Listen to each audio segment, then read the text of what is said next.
we are going to cover the application process for a job. Now, a job doesn't necessarily mean that you are working in a company.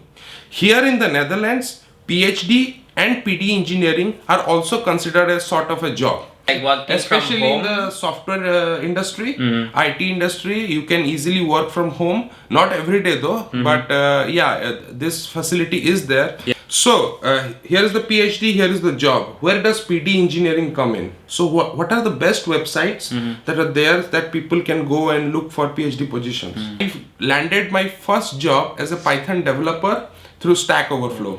So Stack Overflow jobs is also one of the best places to look for IT jobs. Yeah. Now, while mentioning the websites, I mentioned something called visa sponsorship. Now that is a huge misconception is also there. Misconception is there, but it's a very important thing. Coming to a foreign country is not an easy thing. It's a huge gamble, especially because you are living away from your family. There is a lot of money involved. You are not sure which career path you are going to take. You are also not sure how long are you going to stay here. Do you aim to stay here forever for your whole life? Or is it just a short period thing that you just want to study, do a job, earn some money and get out of it? So today we are here to discuss the job application process during your studies, after your studies, and also when you are not studying outside the country. While applying for a job or a PhD program outside a country, we are going to talk about that entire process. Today, I am joined by Sambit Praharaj from Sambit PhD channel. He is an awesome guy who makes videos about living in the Netherlands, working in the Netherlands, what are the different kinds of activities that happen, and he will tell you more about his channel. Yeah, thank you for this opportunity to share some of my experiences. So what I do in that channel, he has already introduced it, and apart from that I also make videos on like tax allowances that you can get, or like any kind of benefits while studying in Netherlands, the transport and many types of things, whatever happens when you arrive for the first time, and also the challenges and the solutions and all types of things. So just check out the channel.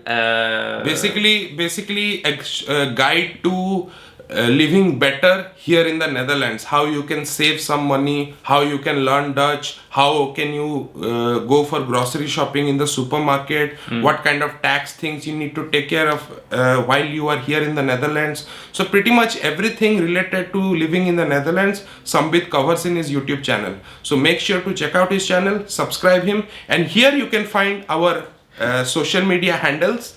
Go ahead. Join us on Instagram, Twitter, Facebook, wherever you want, and be in touch with us. We are ready to answer all your questions. It might be a bit late because we also have our own jobs, but we will definitely come back to you. So let me give you a brief introduction about what we are going to cover. We are going to cover the application process for a job. Now, a job doesn't necessarily mean that you are working in a company. Here in the Netherlands, PhD and PD engineering are also considered as sort of a job. So we are going to cover the application process for PhD applicants, job applicants and PD engineering applicants, and we'll also walk you through the common mistakes that experts make here. Not EXPERT expert, experts. So experts basically mean people who come here from outside the country, from somewhere outside country to the Netherlands or anywhere, any other country that you go to. So let's talk about the three different types of jobs, right? So there is a normal job where you're working in a company, there is PhD, and there is PD engineering. So just one thing to interrupt, like just a short background for anyone if he's watching for the first time. He is already a data engineer, working here for already 4 years or 5 years. Yeah, no, 4 years. Yeah. I'm doing PhD for almost 2 years. So that's where we come into come into this picture and explain you the entire process. Now, coming back to the three types of jobs, what I did is after I finished my masters in TU Delft, I applied for jobs in various companies, and then I got accepted as a Python developer, and then I continued my journey, and now I'm a data engineer. Sambit, on the other hand, after he finished his masters in the Netherlands, he applied for a PhD program. So Sambit, how can you, what is the main distinction that you can make between a PhD and normal job here in the Netherlands? Because for other countries, if I speak for India especially, it's very easy to make that distinction. But what is the main distinction between PhD and job here in the Netherlands?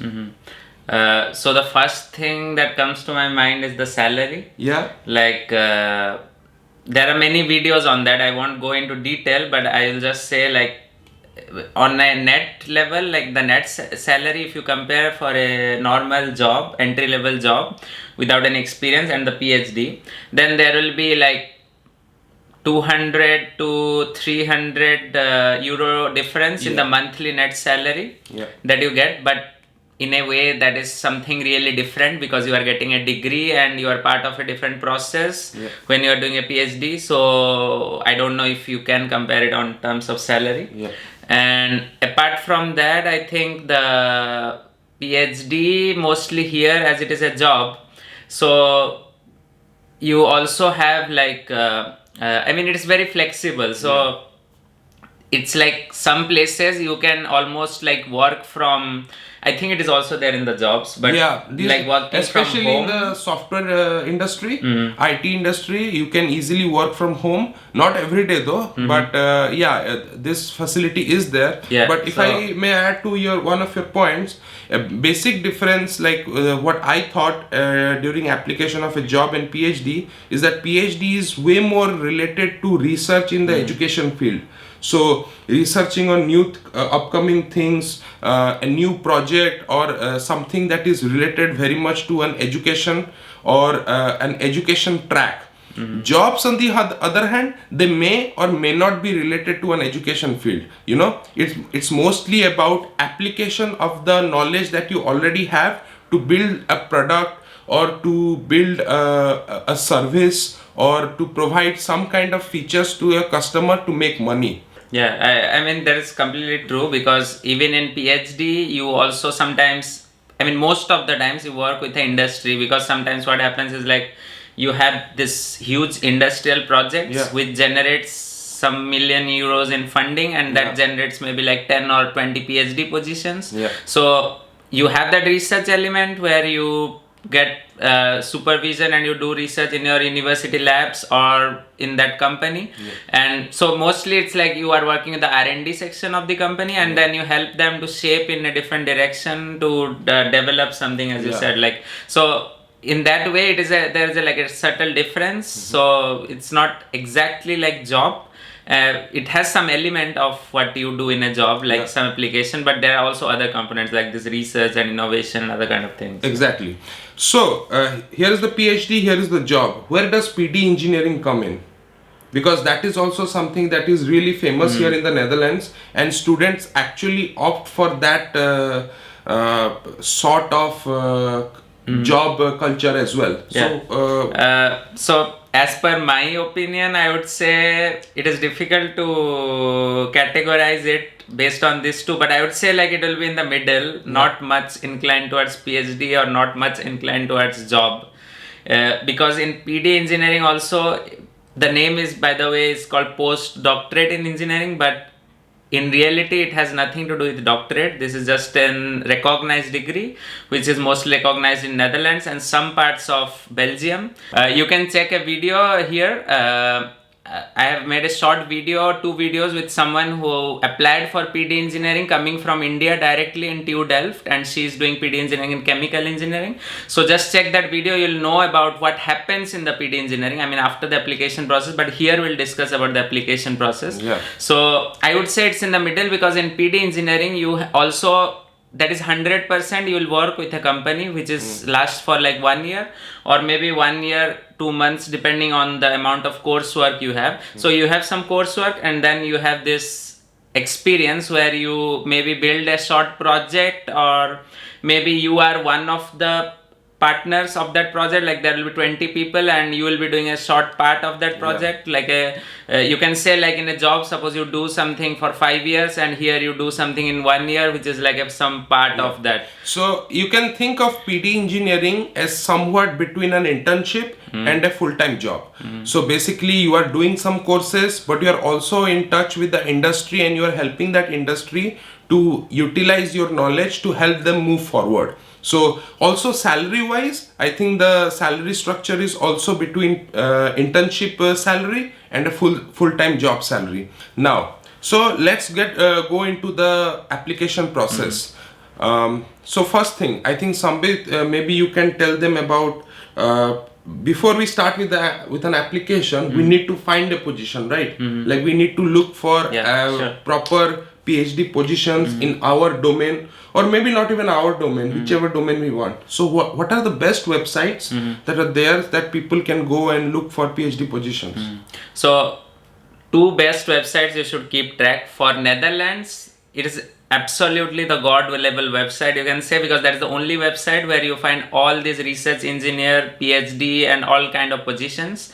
That is called Academic Transfer. We'll leave the link below. So Academic Transfer is like, if there is a subscription option in that, so if you subscribe to Academic Transfer, then you will get regular updates of all the positions that you have. They advertise almost everything, maybe PhD in computer science or any university in Netherlands. So, and if you want to see PhD outside of Netherlands, like other places in Europe, then there might be more, but whatever I've experienced, euraccess.eu is a very good website for finding any research level positions or PhD, maybe in Germany or other places, because I don't know if every country has something official like Netherlands has Academic Transfer. We'll leave the links in the description. Yeah, don't there worry. will be like a long list of everything, whatever we are mentioning. Yeah. So you mentioned the 2 websites that are there for finding PhD positions. I think those websites are also used for finding PD engineering positions. Academic Transfer I know is also useful for PD engineering. Exactly. So if you're looking for PD engineering positions, you can find them somewhat in the Academic Transfer website. Or else I think they can check, because there are only 4 universities. Yes. Maybe they can just... Maybe there is an important point to make about that.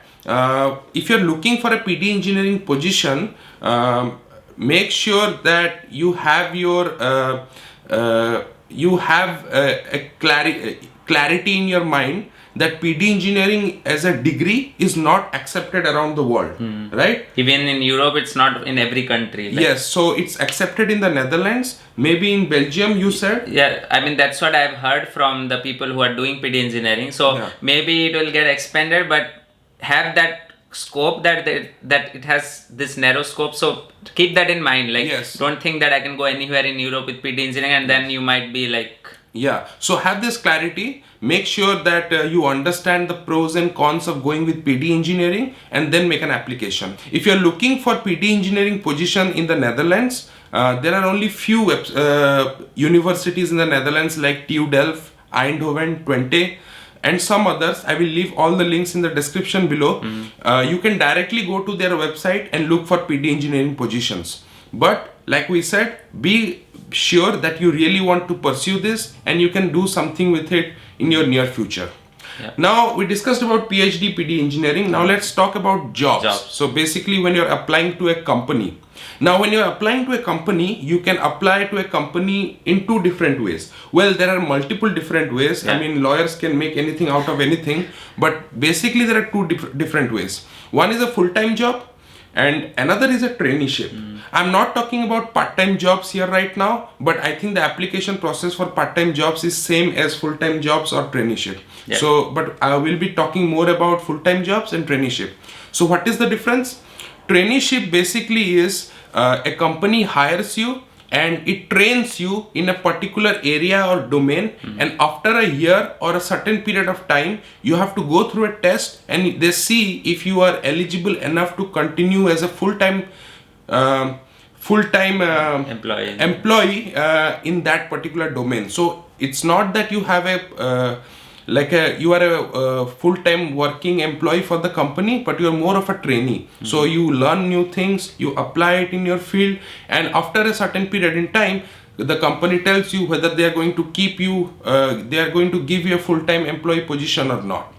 With a full-time job, basically the company is like, okay, we agree that we trust in your skills and we are going to hire you as a employee in our company. It can be in software, production, architecture, any field. So this is the basic difference. And one more thing is that in traineeship, it is explicitly stated that if you have zero work experience or maybe 1 year, some companies, so what they expect is that you should not have too much work experience. If you are applying, I mean, it seems very practical, because no one with 3 years experience, instead of applying for a senior developer or senior position, why would he go for traineeship? But still they don't encourage it. They will just immediately reject it if you stand like with 3 years or 4 years work for it. Because also salary is less. Yeah, salary is also, it's like entry level basic starting salary is not that. And this is also a distinction that you need to make when you are applying for jobs here after your studies or outside. When you are in your own home country and you are applying for a job, you have to make this distinction. Now, coming back to the websites where you can find these things, I went through a lot of websites when I was doing my masters and I was applying for a job. I think the most useful tool or website at your disposal is LinkedIn. The beast. There is no other tool, no matter how cliche this sounds, there is no other website out there that really has such a huge collection of jobs as good as LinkedIn. And here the recruiters also value it a lot. They value it a lot. In fact, there is this new trend. I can't talk about production, manufacturing and other sectors, but at least if you're from IT, no matter front end, back end, DevOps, data engineer, data scientist, whatever, there is a huge trend that recruiters are actually contacting you rather than you contacting the recruiters themselves. Like they're finding there are a lot of companies out there who are using LinkedIn, LinkedIn Premium, and they're finding some keyword or something. They find some profiles. In fact, they get a list of all the available people who have set their search LinkedIn search to open to recruiters or something, and you are directly contacted by the recruiters. So LinkedIn is one of the best places, and therefore you should really utilize that website. However, if you are looking for something other than LinkedIn, I landed my first job as a Python developer through Stack Overflow. So Stack Overflow jobs is also one of the best places to look for IT jobs. It is really cool. It allows both remote work and working in office. It states about that if whether the company requires company can provide you a visa sponsorship or not. So it covers everything, salary range, everything. So LinkedIn, Stack Overflow. And if you're looking for internship, just I want to mention it here, stepstone.nl is also a great place to actually look for internships and even full-time, part-time jobs. So keep these websites in mind. Look for everything. Don't just say I'm going to stick to one thing. Have your hands around everything. Keep hitting every corner, because that is the best way to maximize your chances, instead of thinking I'll apply to 5 best positions and you never know. So these are the websites we're talking about. Now, while mentioning the websites, I mentioned something called visa sponsorship. Now that is a huge misconception is also there. Misconception is there, but it's a very important thing. It's concerning. It's very concerning. The thing is, if you are from a non-European country in the Netherlands, a company cannot just accept you as a normal employee. They have to provide you with a certain status, and the status is called highly skilled immigrant. So what it means is a company is sponsoring your stay here in the Netherlands to work for them, and that is called as visa sponsorship, right? So in jobs, these days, LinkedIn, Stack Overflow, I'm not sure about Stepstone, but they easily provide information about whether the company is sponsoring your visa or not. So every time you are in touch with a recruiter, every time you are looking for a job, every time you are finding some new opportunities in the Netherlands, make sure you look for this thing, that whether the company allows visa sponsorship or not, or whether the company is ready to sponsor your visa or not. Is this a problem in PhD? Because this no. Because the thing is, like, PhD is always like a job, and when you are hired as a PhD, then that host university is always responsible to apply for your visa. There also you get this HSM visa. I mean, this they are Highly skilled considered as immigrant. research something. There's a clause for that in the laws of Netherlands. So they see you as the highly skilled migrant, and they also give you sponsor your visa. And if your university doesn't have that facility, then they have some partnership with other, like suppose in my example where I'm working in the south of Netherlands, we don't our university doesn't sponsor that, so they have partnership with Maastricht University and they help in that. But anyway, like they will sponsor you, and because they cannot hire you, they cannot give you the PhD contract Yeah. if they won't sponsor you, and they Yeah. never ask the candidate to pay. And Yeah. I don't know if we should mention this, maybe mention it in brief, maybe we'll make a separate video. Like recently, few days back, I have been contacted by many people in LinkedIn and others, like some were asking, they had this advertisement, they got an email, and they were asked to pay some money to apply for this Netherlands, this something. I mean, never I'm do talking that. the frauds. Like, Yeah, yeah. don't believe this kind of where they ask you to pay money, then just start. Yeah. Any It's the kind of doubt, like- application process, although master's application does take some fees, but any other kind of application like job application, PhD application, not I don't think any fees is No, required, no, right? no. No fees is required. So keep that in mind, and don't fall to the devious ideas of those frauds. Yeah. So especially beginners, when they're applying for a entry level job, what they do is they fill up their resume with courses that they have earned on udemy.com or udacity.com or coursera.com. They just fill up their resume with all these courses. Recruiters hate that, like they completely hate that. Now let's talk about the requirement of English, right? Netherlands is a heavily Dutch spoken country. However, English is kind of the second language here. In fact, pretty much a lot of people speak English. Yeah, so the basic things I would say is like first of all, you need a good motivation letter. Yes. Or statement of purpose. I don't know what they call in different places. So Yeah. it's very short. Normally, I think they expect it to be like one. It depends. Some universities specify the limit, but normally it's 1.5 page. It's very short. There are basically two school of thoughts. One is what the PhD programs in USA have. So because USA is also another country where there are a lot of applications for PhD program. And the second school of thought is how PhDs are organized here in the Netherlands.